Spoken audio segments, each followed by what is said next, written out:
안녕하세요. 저는 평범하지 않은 특수한 삶을 살아온 20대의 여자입니다.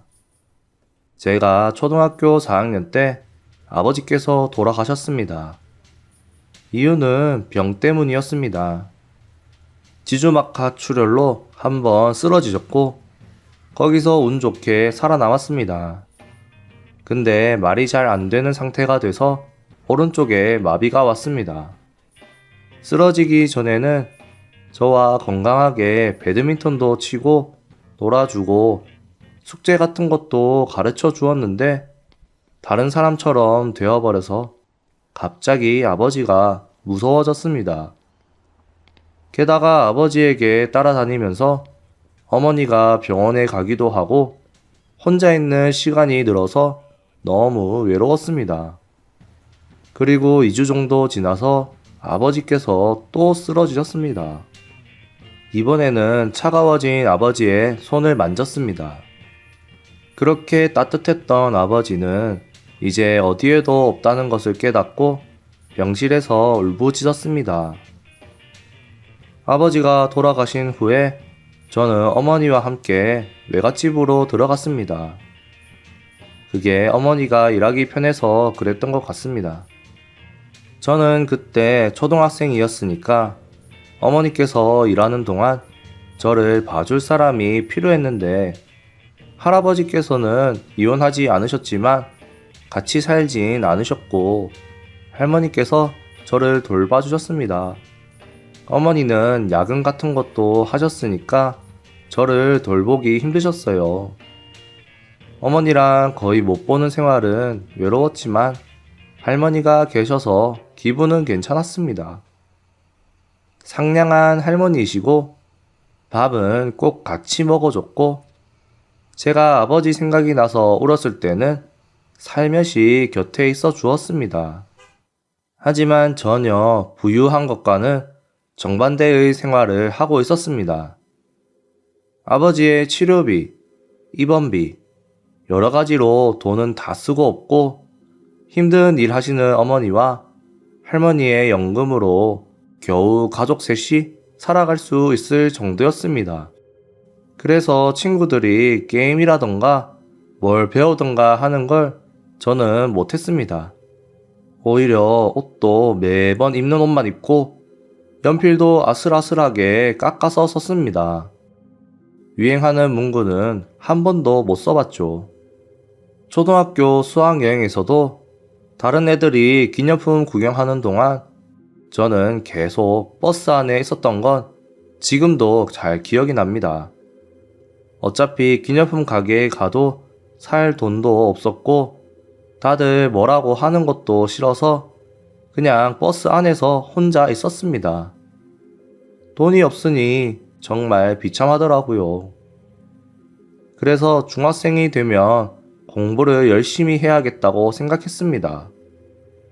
공부 열심히 하고 좋은 학교 가고 그래서 좋은 직업을 가져야 이런 비참한 생활에서 벗어날 수 있다고 들었거든요.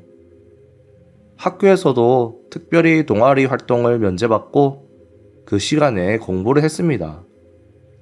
뭐 참고서 같은 거 살 수 있는 건 아니니까 교과서만 열심히 봤습니다. 갈수록 성적은 올라 상위권에 들게 되었습니다. 등수가 오를 때엔 공부 열심히 해서 다행이라고 생각했습니다. 이대로 좋은 고등학교에 들어가자 라고 생각했을 때였습니다. 할머니가 점점 이상한 행동을 취하시더라고요. 밥 먹는 걸 까먹거나 1인분만 준비하시곤 했습니다. 할머니께서 실수라고 웃으셔서 덩달아 저도 어쩔 수 없지 하고 처음에는 웃었습니다. 그런데 그런 것도 오래 가지 않았습니다. 할머니가 아무렇지도 않게 방 안에서 오줌을 싸고 화를 잘 내고 할아버지를 찾기 시작했습니다. 치매에 걸린 거죠. 그렇게 상냥했던 할머니는 저에게도 막말을 하게 되었습니다. 너 내 지가 훔쳤잖아. 돌려줘. 그런 말을 들었을 때는 정말 힘들었습니다. 물론 지갑 같은 건 훔치지 않았습니다. 단지 할머니의 망상이 심해졌을 뿐이었죠.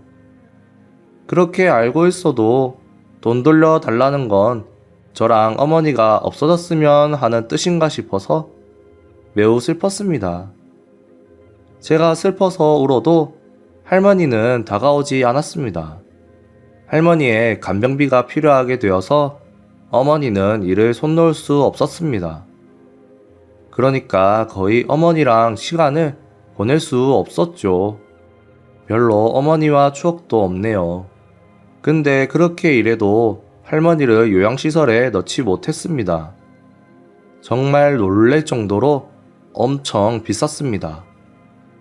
그래서 할머니는 집에서 계속 돌보게 되었습니다. 간병인은 제가 학교에 있을 때만 불러서 학교에서 돌아오면 그때부턴 제가 할머니를 돌봤습니다. 그래도 공부만큼은 어떻게든 해야 한다고 생각했습니다.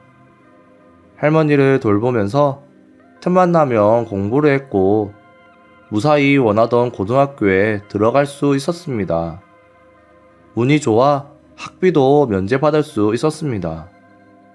하지만 좋은 고등학교에 들어갔다고 해서 별로 생활이 바뀌는 것은 아니었습니다. 학비만 면제였지 그 외에 돈은 들어갔습니다. 할머니의 치매는 해가 갈수록 심해졌고 간병비도 점점 늘어났습니다.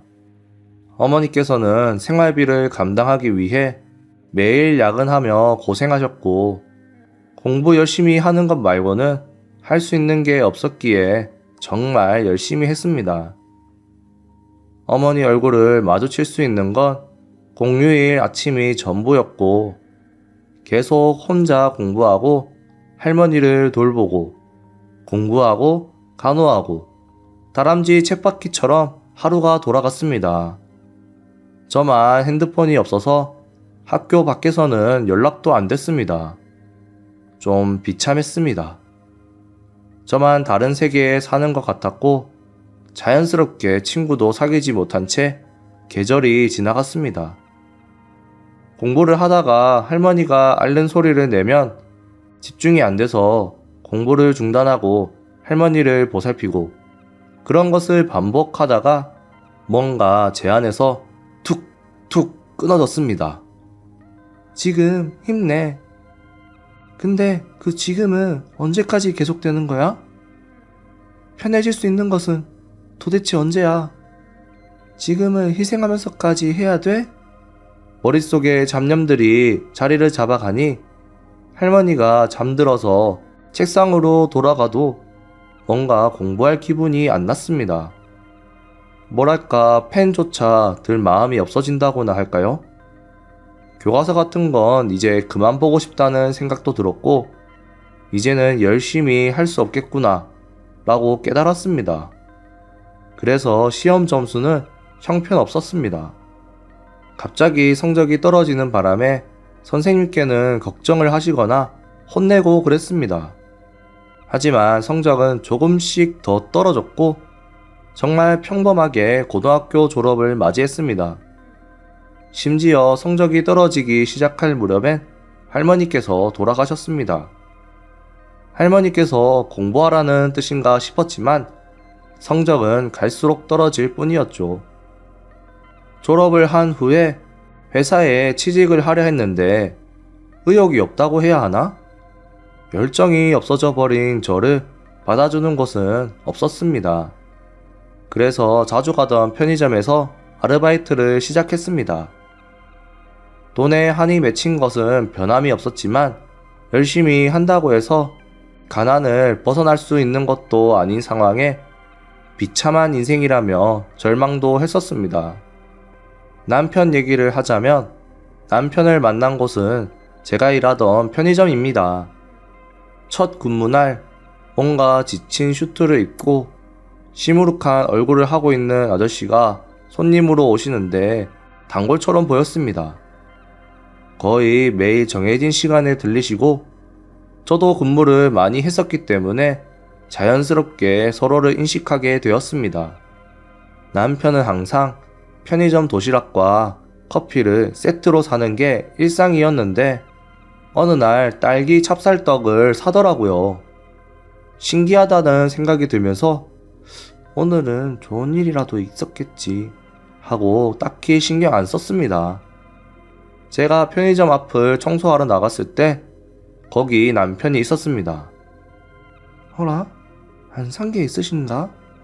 생각하며 바라보니 저한테 딸기 찹쌀떡을 주면서 말했습니다.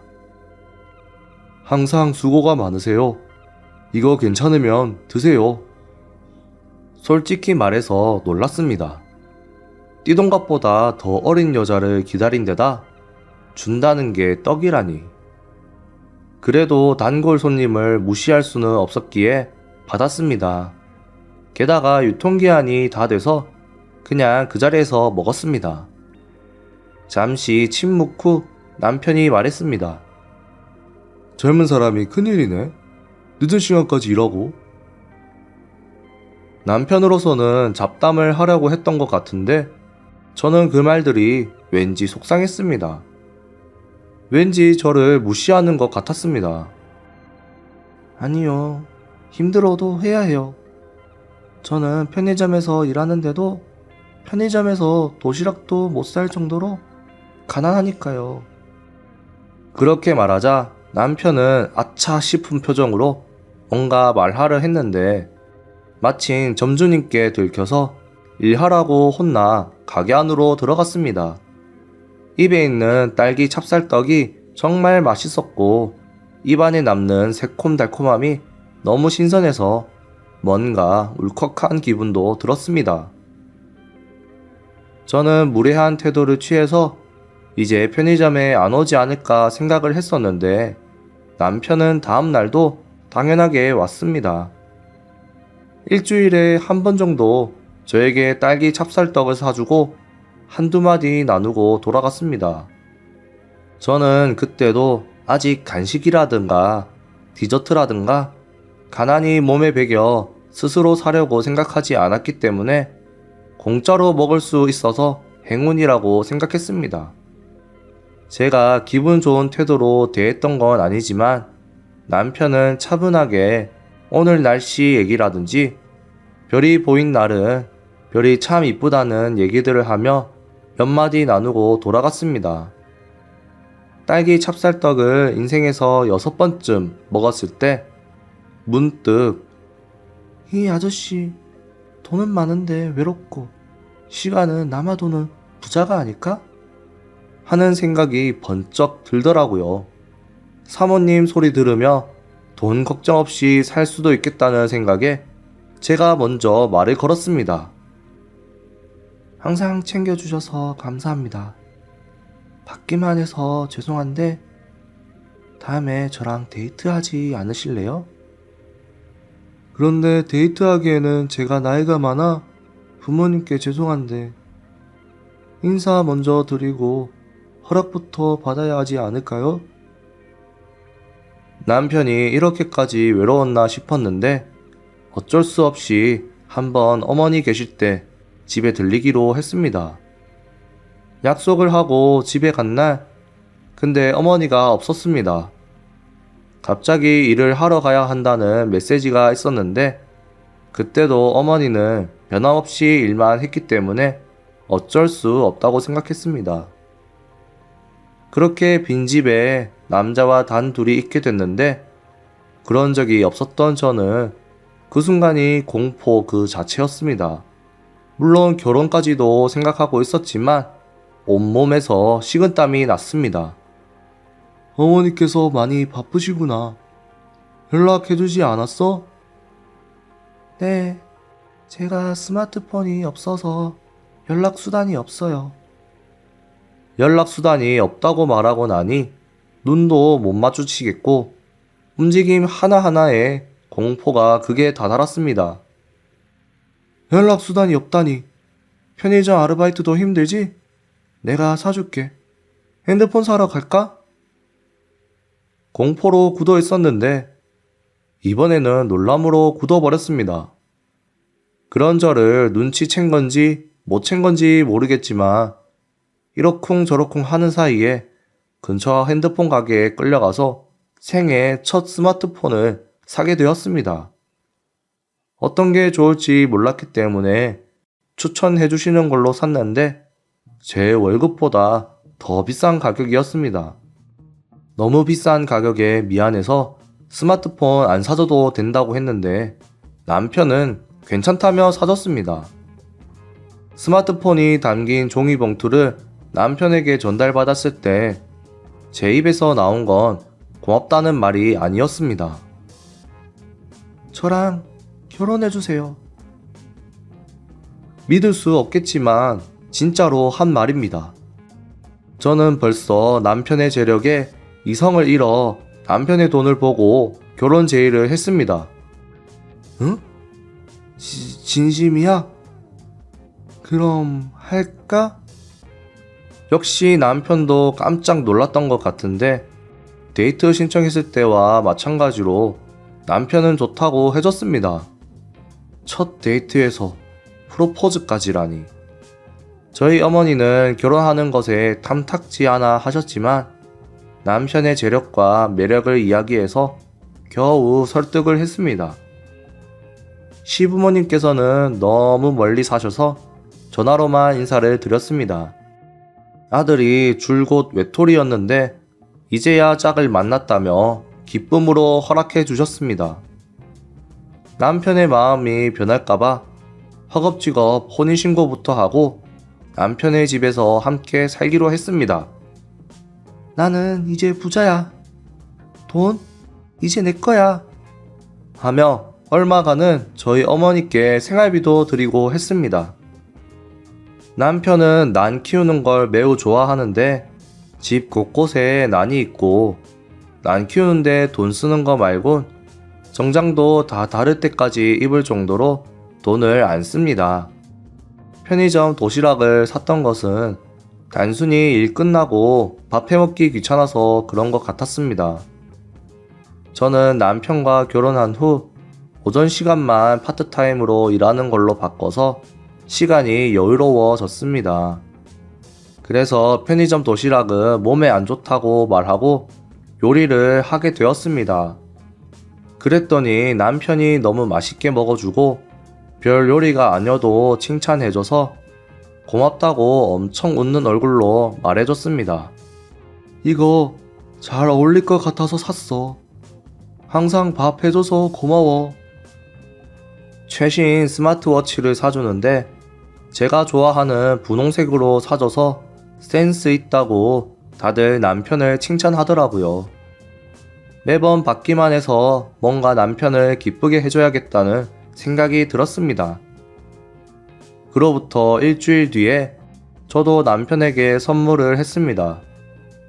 어머니가 선물을 할 거면 둘만의 추억거리가 어떠냐고 해서 저랑 남편의 시작이 딸기 찹쌀떡이었던 게 생각나 저녁 디저트로 살짝 딸기 찹쌀떡을 내봤습니다. 맛있네요. 너무 고마워요. 행복하네요. 그 말을 듣고 저절로 눈물이 났습니다. 왜냐면 지금까지 저에게 이 사람은 많은 돈을 썼는데 그에 대한 답례가 딸기 찹쌀떡인데도 왜 이 사람은 이렇게 좋아해줄까? 주위에서 돈 보고 시집 온 거니 조심하라는 말들도 하는데 남편은 그런 편견을 안 가지고 하루하루 평온하게 살고 하루에 한 번씩 사소한 거에도 고맙다고 말해주는 겁니다. 이 사람의 돈이 목표였고 애정 따위는 없었는데 이제는 제가 이 사람을 좋아한다는 걸 깨달았습니다. 안녕, 잘 자, 조심히 다녀와 등등 저를 배려하는 말들이 이 집에는 넘쳐납니다. 저를 위해서만 고민했던 선물도 해줍니다. 참을 수 없이 사랑스러운 이 사람을 꽉 껴안고 딸기 찹쌀떡이 이렇게 맛있다는 걸 가르쳐줘서 고마워 여보. 사랑해. 이제 곧 결혼한 지 1주년입니다. 이제는 남편이 좋아서 견딜 수가 없어요. 못생겨 보이던 얼굴도 이제는 어딘가 늠름하고 잘생겼다는 생각도 합니다. 난 키우는 것도 이해를 못했는데 이제는 그런 것도 사랑스러워 보이네요. 어렸을 때의 저는 돈만이 행복을 줄 수 있다고 생각했습니다. 그런 생각이 조금은 남아있지만 겪어보니 돈 말고도 행복할 수 있다는 걸 깨달았습니다. 그렇게 깨닫게 해준 남편한테 너무 감사하네요. 여러분들 행복한 하루 되세요. 시청해주셔서 감사합니다.